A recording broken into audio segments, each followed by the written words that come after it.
Hey guys, welcome back to World Mechanics. Our mission here at the garage, guys, is to save you as much money as we can. That's why we make these absolutely free videos. Let's go ahead and start on it now.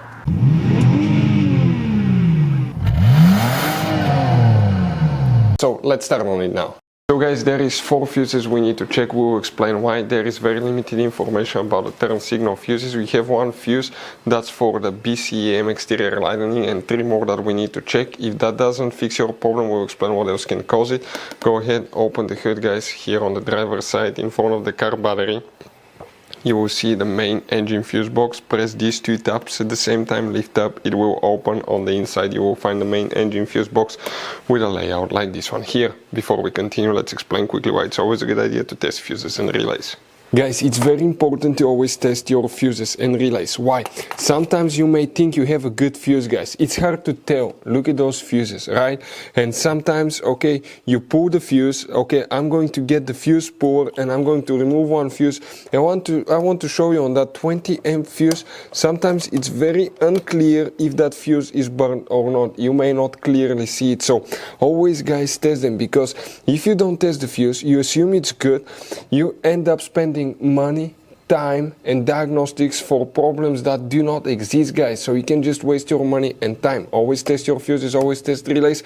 We will put links in the description of the video below where you can find, guys, a video for testing a fuse and testing a relay that will explain everything that you need to do. If you guys need to buy any parts, tools for your Dodge Ram, fuses, relays at a really good price, quick shipping, that way you do not waste money and time, we're going to put a link in the description of the video below for your convenience. Please check it out. Here is what we need to check specifically for the turn signals. Now, guys, make sure you stay until the end. We want to give you 1 quick advice, so that way you don't end up being stuck in the middle of nowhere like it happened to us, guys. Now, there are 4 fuses that we'll need to check, but again, there is very limited information. If you check the fuses and they're fine, what do you need to do next, guys? Okay, you need to make sure that you don't have a bad turn signal bulb, light assembly, and you need to sometimes clear, reset BCM module codes as well. That could be done as well. Sometimes it can cause, guys, okay, lights not to work. The first fuse that you will need to check will be fuse number 10. We're talking about these fuse, guys, that you see right here. Then you need to check fuse number 12 right there. Okay, these 2 are very important fuses. The next fuse that we need to check will be fuse number 14. Now, those are, guys, super confusing numbers. They don't go in any order at all, guys.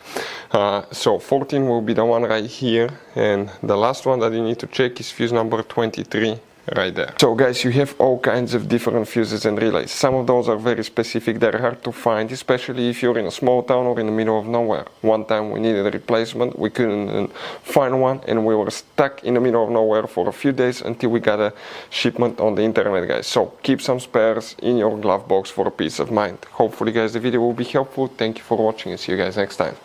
Hopefully, guys, the video was helpful. Please do not forget to comment, like, subscribe. That way we can keep making these absolutely free videos. Guys, we have more than 19,000 free repair videos on our YouTube channels that can, guys, save you thousands of dollars in future repairs. Check them out. Thank you guys for watching and see you next time.